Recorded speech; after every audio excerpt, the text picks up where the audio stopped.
2017, but due to our economic situation, it will occur this year. Now, when you look at Social Security, when it began, it was for the investment of our retirement.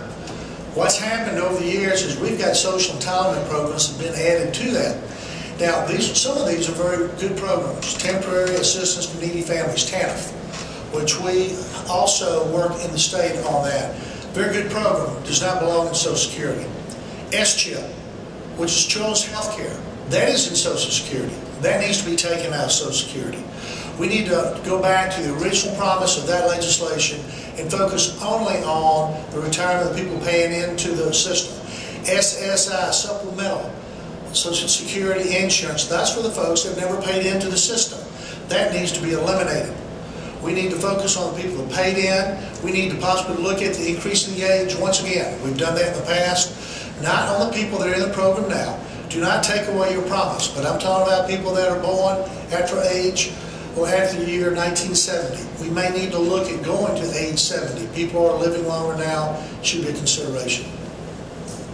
I believe the solutions to Social Security are, number one, the federal government's got to stop spending Social Security funds on things that are other than Social Security. It is time to, we heard about the black box years ago. Well, it is seriously time to say those funds were allocated for Social Security. Individuals had that money taken out of their paycheck without giving it voluntarily. In fact, it was what some would consider legalized plunder, the taking without asking and invested on their behalf, and yet was spent without their authorization to be spent.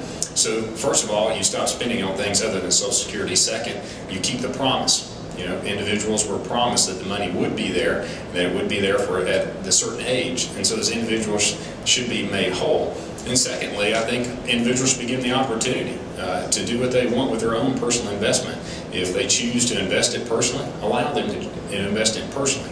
And then, I guess fourthly, it gets back to training our youth. You know, I have 3 children, 7, 10, and 11-year-old. And what I'm teaching them now is you need to save, you need to plan, you need to work, you need to prepare for your own future, and don't rely on the government to take care of you in the long term. Well, I have been saying from the beginning of this campaign that I believe in privatization of a portion of those funds. That is also means personalization.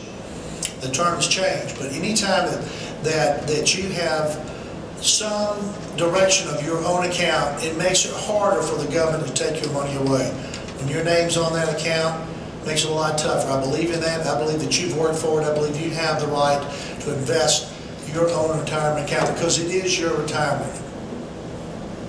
Yeah, privatization and personal accounts, two separate distinctions here. Privatization is the taking of Social Security in its entirety and handing it over to a separate organization, much like Freddie and Fannie.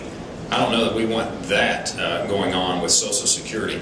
Personal accounts are persons being responsible for their own decision making and investing as they choose to invest their retirement funds.